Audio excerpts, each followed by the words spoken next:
Well, hello everyone. Here is the lecture video that I promised you that I wanted to cover. Hopefully it will not take too terribly long to watch.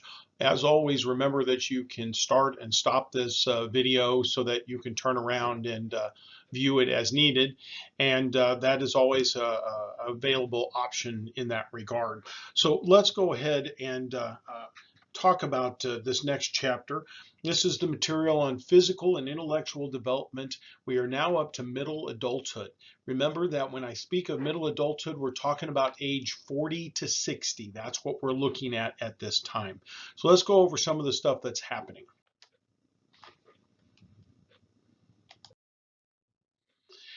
In terms of physical development, and I want to begin by talking about what we would call sensory and muscular functions. And the truth of the matter is that a lot of this stuff, we mentioned it in early early adulthood, that a lot of sensory and motor functions hit their peak. Well, during this time, they are now starting to slowly diminish. And I put slowly in parentheses because we're only now, after 10 or 15 or 20 years, starting to notice some of these changes. There can be changes in smell. There can be changes in taste. Vision may start to require you to wear reading glasses. Taste may require you to now start spicing up your food because the gustatory nerves are not as well sensitive as they were in the past. Hearing may get to be more of a problem. You might find yourself, if you're old enough, that you don't hear things as well in the upper frequencies as you did when you were younger. Even things such as strength and coordination and reaction time all tend to be slowly diminishing. I will say this, with those last three, okay, you can maintain them to a very slow decline through a healthy and active lifestyle. So people that continue to work out or continue to walk or continue to do different types of exercise programs, they can't stop. You'll never stop the aging process, but you can definitely tend to slow it down, and that's a big part right there. Okay. During middle adulthood, also, there are now changes in sex changes and things like that. And basically, the biggest one for women during this time is called menopause. Menopause is the end of the menstrual cycle. We talked way back when in adolescence about menarche, the beginning of the menstrual cycle, the ability to create human life. I think that is obviously a fantastic ability. But usually menopause starts somewhere between age 45 to 55. And it's the end of the menstrual cycle. You're talking about not being able to create human life anymore in that regard. And this can start earlier than 45 and in some rare occasions later than 55, but 50 is about the average, but there's about a 10-year range in that regard. And the end of the menstrual cycle really requires a lot of hormonal changes. And because of that, it does not happen in a single cycle. It can take upwards of 2 to 3 years from start to finish for women to go through the change, as it were, because you're talking about hormonal chemistry changing something that's been in place for maybe upwards of 40 years. All right.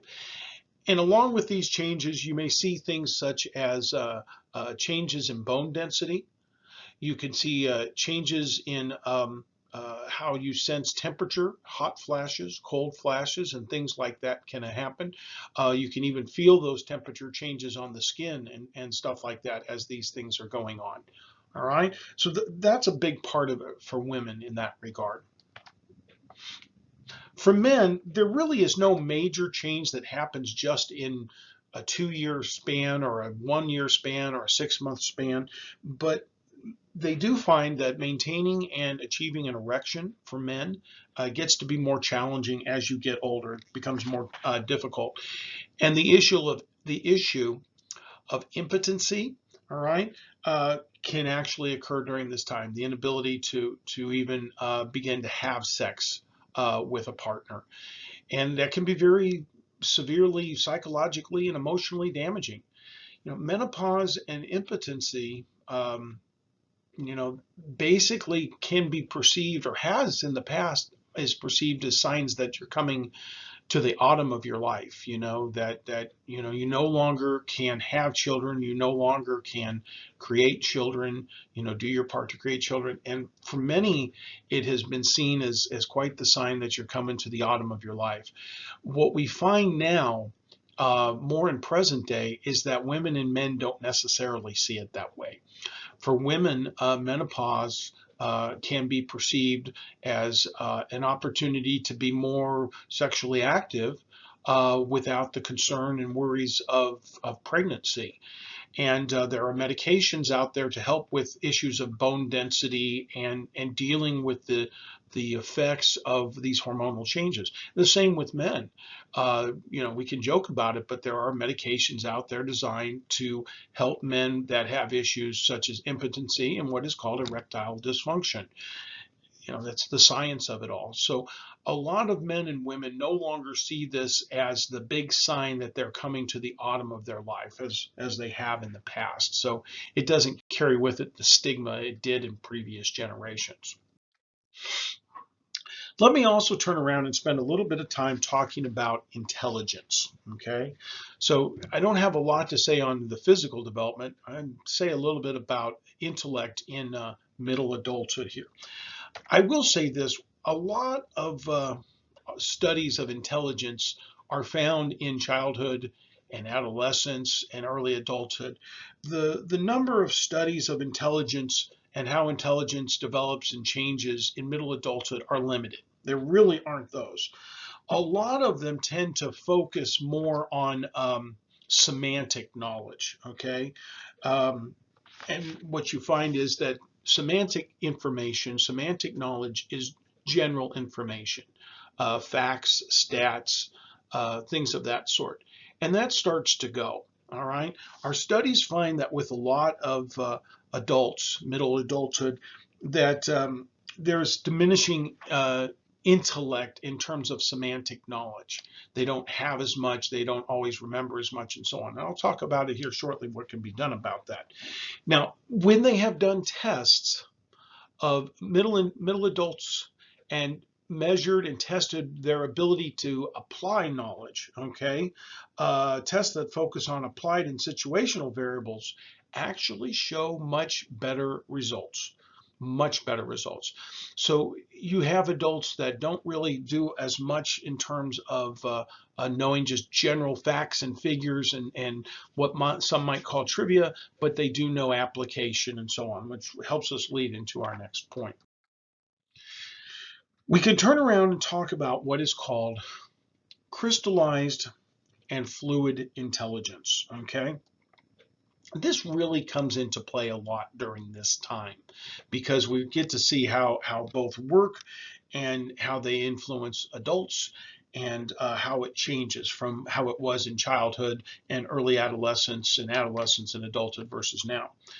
First of all, let me do some defining here, okay?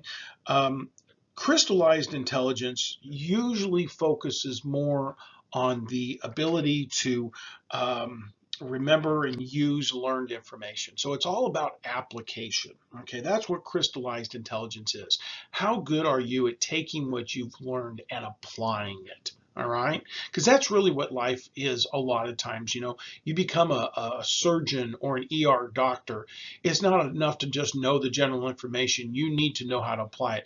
If you're going to work in a garage and auto mechanic, it's not enough to know the parts of the car. You need to know how to apply it. So that's a lot of what crystallized intelligence is. Fluid-based intelligence relies a lot more on learning new material, learning new concepts, learning new theories, and so on and so forth. All right, new methods, and so on, and then applying them whenever necessary. So one is application based, one is more semantic based. So it goes along with what I said just a little bit earlier. Today's adults are actually getting to the point that they rely a lot more on crystallized intelligence than fluid intelligence. And that's a big change from what we see in early adulthood or adolescence, where you tend to learn concepts. Even here at college, you learn concepts and you learn to memorize the material. But when you're given an applied question where you have to apply it, sometimes people struggle because they're not thinking in those terms. A lot of today's adolescents and children and even young adults are big into fluid intelligence. They haven't crystallized it very much. In middle adulthood, we rely a lot more on crystallized intelligence than fluid intelligence in that regard. I will also say this. Today's adults don't do as well in fluid intelligence versus crystallized. That's a fact.